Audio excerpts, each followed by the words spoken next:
Баршаңызға сәлем достар, менде видео өте ұзақ уақыт шықпады, оның себебі бар, өйткені менде өзімнің жұмыстарым өте көп болып кетті. Ал мен осы видеоны сіздер үшін бір ай бойы дайындадымша түсіру үшін. Өйткені өте қиын видео. Сол видеода мен челлендж жасап жатырмын. Мен бір апта бойы вообще тамақ жемеймін. Я достар, тек қана тамақ жемеймін, тек қана су ішіп жүретін боламын. Ойлаңыздаршы, тамақ жемеймін, су ішіп жүремін. Соны көретін боламыз, қанша килограммға азады екенім, шыдай аламын ба, шыдай алмаймын ба, соны тексеретін боламыз. Бүгін бізде қазір бірінші күн, бүгін енді басталып жатыр, қазір сағат кешке қарай басталды. Енді бір аптадан кейін осындай кешкі уақытта мен осы челленджді бітіретін боламын. Тек қана су ішемін. Мен қалай қиналып жатырмын, қалай жақта жүрмін, не істеп жатырмын, барлығын осы видеода мен сіздерге түсіріп көрсетіп жүретін боламын. Ал баршаңызға сәттілік, приятного просмотра. Айтпақшы, каналға сіздер 10 подписчик жинап қойыпсыздар. Баршаңызға көп рахмет. Давайте осы видеоға сол үшін алдын ала лайк басып қойыңыздар. Енді мен қайтадан сіздер үшін көп видео түсіретін боламын. Так, достар, бүгін уже екінші күн, кеше бірінші күнді түсіремін деп есімнен шығып кетіпті. Бүгін қазір қайтадан бастап жатыр. Дәл қазір мен қолымда фиш шай бар, осыны ғана ішіп жүрмін. Ертеңнен бастап уже маған ақ суға өту керек. Доктормен сөйлестім, одан сұрақ көрдім, бір апта бойы тамақ жемесең негізі андай денсаулыққа зиян емес па деген сияқты сұраған едім. Айтты, тамақ жемей жүруге болады, бірақ даже 30 күн жүруге де болады деді. Оказывается, мистер Бист деген блогер 30 күн бойы тамақ жемеген екен. Егер мен осы бір апталықтан қазір өтсем, сіздерге комментарияға 30 күн тамақ жемей жүрсеңіздер, мен 30 күнде тамақ жемей жүретін боламын. Дәл қазір бір апталықты көріп жатырмын, 7 күн, өйткені 30 күн сразу ауыр болады деп ойладым. Пока сахары бар, осындай су ішіп жатырмын, сәл қарным тойып жүретіндей. Но уже тамақ жемегеніме біраз болып қалды, жайлап что-то асып бастап жатқан сияқтымын. Кеше мен видеоны бастаған кезде салмағым 93 килограмм еді. И соңына қарай 7-ші күні көреміз мен салмағым қанша болғанын. Өлшеу есіме шығып кетті, 93 килограммды. Енді сіздерге одан кейін көрсететін боламын. Пока нормально өтіп жатыр. Бірінші, екінші күн андай қатты қиналып жатқан жоқпын. Ертеңнен басталатын сияқты уже қатты қарным ашып, өйткені бүгін өзінде ана білесіз ба, қалада жүресің ғой. Фастфуд, дойнер пісіретін жерлердің қасына өткен кезде иіс кіреді. Қарның ашып кетеді. Қиналып жатырмын, но нормально. Зато килограмм сброшу и организмда полный бір тазарып шығады екен. Ертеңнен бастап орнандай сладкий су маған ішуге болмайды. Уже ақ су ішемін. Достар, сіздер жазып кетіңіздерші комментарияға, қанша күн болған ең көп тамақ жемей жүрген күндеріңіз, қанша күн жемей жүргенсіздер өзі, қанша күнге шыдай алады екенсіздер. Мен бір аптаны көремін, енді шыдасам шыдаймын. Скорее всего шыдайтын шығармын, шыдамасам бұл видео шықпайды. Значит, шыққан болса, мен бір апта шыдадым. Сіздер комментария жазыңыздар, 30 күнге шыдап көрейін ба деп келесі.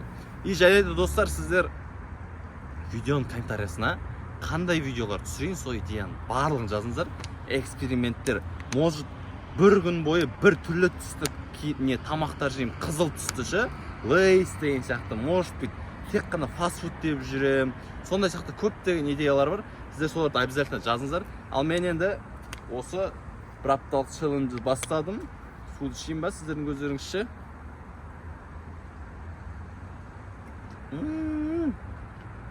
Андай болады, білесіздер ма? Көп су ішесің да, сөйтіп бірдеңе жеген келіп тұрады. Су ішкен сайын сондай болып отырмын менде. Су ішем, аузымда су тола сияқты, тамақ жетіспей тұрады, сол жегім келеді. Мен пока шыдап жатырмын. Бірінші, екінші күн нормально. Бүгін азында тұрған кезде сәл күшім аз болып жүрді. Білмеймін, тамақтан кейін ба. Енді ертең көреміз, қызықтың бәрі ертең басталады сияқты. Ертең үшінші күн уже 7 күн ортасы, қызықтың бәрі ертең басталады. Давайте, достар, бүгін түн болып қалды, мен кеше бастадым, бірақ кеше түсіруді ұмытып кеттім. Енді ертеңнен бастап күндіз түсіріп жүретін болам видеоларды. Все, бүгін екінші күн осымен аяқталып жатыр. Всем қайдағы пока, әлі бір апта түсіреді екен ғой. Сосын осы видеоны кеш шығатқан себебі мен бір апта бойы осы видеоны түсіріп жүрмін. Ал енді ертең жолыққанша. Так, достар, бүгін уже үшінші күн. Ұйқыдан қазір тұрдым. Өте кеш ояндым, уже сағат 12 болды. Тұрғым келмей тұрдым, шынымды айтсам, уже андай күш қалмады ма? Вообще күш жоқ. Азында тұрам. Өстіп кухняға келем да. И тек қана мына жерге келем ғой мен. Мына фильтрованный суды қосам да, осы суды ішем. Болды. кухняға қарай барғым келмейді, өйткені тамақтар қарның ашады. Сөйтіп, білмейтіндер болса, мен үйімде мысық бар, осындай Сима деген бұрын салған ем, көрсеткен ем. Сима сүт ішіп жатыр, сүт берген болған. В общем, осындай бүгін 3-ші күн, уже шынымды айтсам қарным қатты ашып жатыр. Азып та кеткен сияқтымша, уже қарным жоқ болып кеткен. Қарасаңыздаршы, ішім жоқ болып кеткен. И қазір осы жерде тұрамыз да. Су ішеміз просто и все. Басқа істейтін нәрсе жоқ. Кухняға кіремін, әдеге халдың жағы вообще бармаймын да. Сол жағы барсаң қарның ашады. Су ішуге өмір сүріп отырық.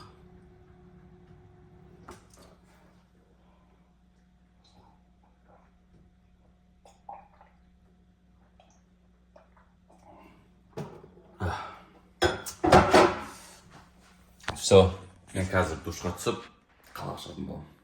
Сосын достар, комментарий жазып кетіңіздер. Симаның видеоларды көбірек көрсетейін ба, либо сіз мысық жақсы көретіндер бар ма? Қаяға ашып кеттің? Түсіріп атсам бұны. Сима! Өзінше бұл мысық. Өз ойларыңызды айтып кетіңіздер, егер Симамен видео түсір десеңіздер, бір видео арнап түсіретін болам. Бұл бізде 9 айлық әлі кішкентай бөпе. Енді өсіп келатқан. Үсіп жүреді. Шотландская порода 50 мың теңгеге алған болсын. Сима. Так, бүгін уже 4-ші күн болып жатыр. Жұмыста жүрмін қазір, мырзамен. Мырза жұмыста. Айтып қойса? Баршаңызға сәлем достар, мен мырза. Короче, андай челлендж жасап жатырмын мен мырза. Не челлендж? 7 күн бойы вообще тамақ жемей тек қана су ішіп жүрмін. Қой. Қарсы асып кеткен байқаған жоқсың ба? Бүгін 4-ші күн. Қазір жұмыста жүрмін. Сәл андай усталость болып отыр тамақ жемегенден ше. Былай нормально. Усталость емес. Кәдімгідей жататындай жатыр. Мистер Бист білесің ба? 30 күн жемей түсіріпті қазір өтсе. Мен соның кішкене версиясын істеп отырмын. 4-ші күн осылай жұмыста тоқтар достар. Енді 5-ші күн кетеміз. Бүгін уже 5-ші күн достар. Түрімді қарасаңыздар, жаңағыдай солып қалған ба, байқадыңыздар ма? Қазір қалада жұмыстармен жүрмін. Қандай энергия жоққа айта алмаймынша, су іше берсін, тек қана су іше берсін. Қарным ашады да, сол қарным ашқан басу үшін су ішем. Көшеде тамақ пісіретін жерлерді көріп, донер дегендерді көремін ғой ше. Қарным ашып кеткен аналар көріп. Енді покошты өтіп жатыр достар күнімше. Сәл қиналып жатқаным бар. Бірақ ана мистер Бистің видеосын бір көріп шыққан, примерно бір аптадан кейін ба нормально болып кеткен екен ол ше. Енді ертең 6-ші күн көреміз қалай болатынын. Пока әжептәуір қиналып жатырмын. Оңай болып жатқан жоқ. Достар, бүгін менде 7-ші күн, кеше 6-ші күн түсірамадым мен видео, өйткені ауырдым. Кеше врачта болдым, и дәл қазір бүгінде уже азанымен қазір врачқа кіріп шықтым. Айтып жатыр, сен организм ондай нәрсеге дайын емес қой деді, сен алдын ала дайындалып, сөйтіп түсіріп бастау керек едің деді. Енді маған жайман деп, уже бүгін 7-ші күн болды, негізі бүгін түнге дейін шыдау керек еді, но түнге дейін жүруге болмайды. Енді білмеймін, өздеріңіз шешесіздер достар, мен бұл задание өттім ба, өтпедім ба. Кеше бірақ 6-ші күн жемедім мен. Енді маған айтып жатыр, сен жаймен деп жеп бастау керексің дейді, бірінші жеңіл тамақтарды. Қазір енді үйге баратырмын, үйге барып тамақ жеймін, соның бәрін түсіріп көрсететін боламын сіздерге. Үйге жетіп алайын. Қазір больницадан шықтым мен. Уже мен организм әлі бұндайға дайын емес екен. Мандай бірден голодовка тамақ жемей жүруге. Все, достар, мен қазір үйге баратырмын, үйге қайттан кіремін. Енді уже үйге келдім қазір. Осы специально мындай сорпа сияқты жидкий тамақ өзім дайындап қойғаным. Бірінші күн жеймін деп, қазір осыны жеймін, ысытып.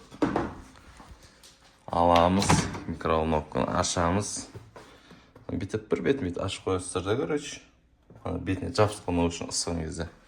Осындай маш сорпа деймін, сондай тамақ. легкий тамақ. Так, аламыз или бетик. Қандай тамақ қой достар. Пока енді мен 7 күн бойы тамақ жемедім ғой. И маған сразу ондай қою, майлы, андай ауыр тамақ жеуге болмайды. Пока енді осындай тамақпен жеп жүретін боламыз. Қозамыз 3 минутқа қойық. От души ысысын. Пока мен тамағымыз болғанша Симаға тамақ беректі. Болды тамақ жесін.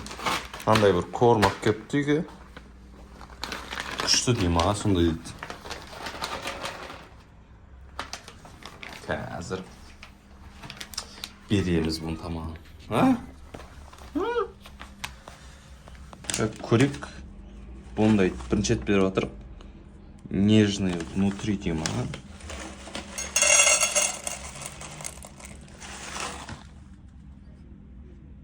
Жесі? Жеп жатыр болды. Достар жейдегі. Полностью жасайын. Бұның тамағы көп, мынау тамағы бар. Мына жақта тамағы бар, мынандай су бар күрешетін. Ау енді горшогы. Жағдай зор бұның. Сосиска жемейді. Тамағымыз ысысын енді. Будем кушать. Кәдімдей 7 күн бойы ойлаңыздаршы. 7 күн бойы тамақ жемей енді жейді жатыр.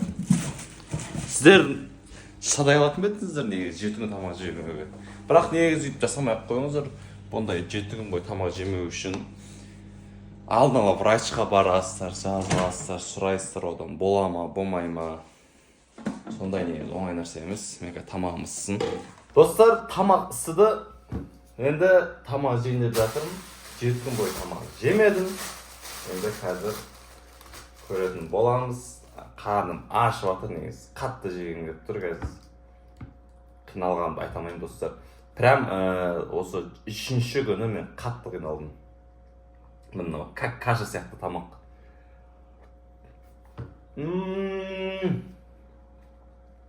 Ё-моё. Су емес, кәдім тамақ жеп жатырмын, ойлаңыздаршы. Мына тамақшы кәдім өмірімде жеген ең тәтті тамақ сияқты болып отыр ғой. Өйткені бүйтіп мен 7 күн бойы тамақ жемей жүріп көрмегенмін. Ары кетсе бір күн болып қалған кез болған шығар, андай тамақ жемей қалған кез. Былай негізі жеп жүреміз ол тамақты.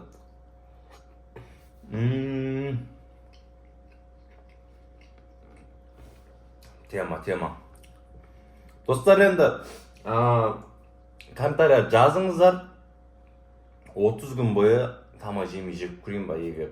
Сөйтіп жүр десеңіздер жазыңыздар. Мен 30 күн тамақ жемей жүру үшін оның алдын ала қазір организмді дайындау керек екен. Күнде тамақ сәл аз жеп, сөйтіп нормасымен келтіремін да. Сол кезде бірінші күнді бастаймын, сол кезде 30 күнге шыдауға болады деген врач сөйтіп айтты маған. Бірақ 30 күн жасаған кезде мен әр 2 күн сайын врачқа барып қаралып тұрамын, жүрегім соғысын тексереді, барлығын тексеріп тұратын болады. Сөйтіп 30 күн жасайтын боламын. Ол үшін бірақ сіздер комментария жазып, осы видеоға актив көрсетіңіздер. Және де күшті жаңалық бар екен ғой. Менің каналымда 10 подписчик жиналыпты. Сіздердің баршаларыңызға көп рахмет. Мен сіздерді қатты жақсы көремін. Ал енді мен тамағымды жеп бітірейін.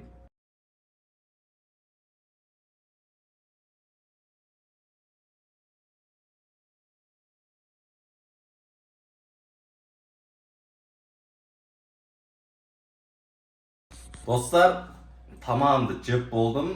Енді үстіп аз-аздан жеймін. Сөйтіп 1-2 күн үстіп жүрген сөйтіп нормально болады. Ал достар, енді осымен бізде видео аяқталды. Мен салмағымды өлшемедім, өйткені менде тараз жоқ. Но мен ойымша, скорее всего, мен примерно бір 4 килограммға аздым деп өзім ойладым. Кейін, может, шортс видеоға салам қанша килограммға азғанын. Қазір маған видеоны уже бітіру керек. Бүгін түссе тағы сіздерге новый видео түсіремін мен. Так что дайындалыңыздар. Бұл видеодан кейін тағы да жаңа видео шығады. Баршаңыз каналға тіркеліңіздер, лайк басыңыздар, видеодан болса комментария жазып, өз ойларыңызды бөлісіп кетіңіздер. Мен тамақ жеп болып, ана білесіздер ма? Орыстан кез алғаш болып тамақ жеп той боламыз ғой. Сол сияқты мен мынандай кішкентай тамаққа қазір тойып қалдым. Ё-моё. Все, достар, видео осымен аяқталды. Лайк басып, подписаться етіңіздер. енді 20 мың подписчикке жетейік, сөйтіп жүріп 100 мыңға жетеміз, кейін миллионға жететін боламыз. Ал сен пока.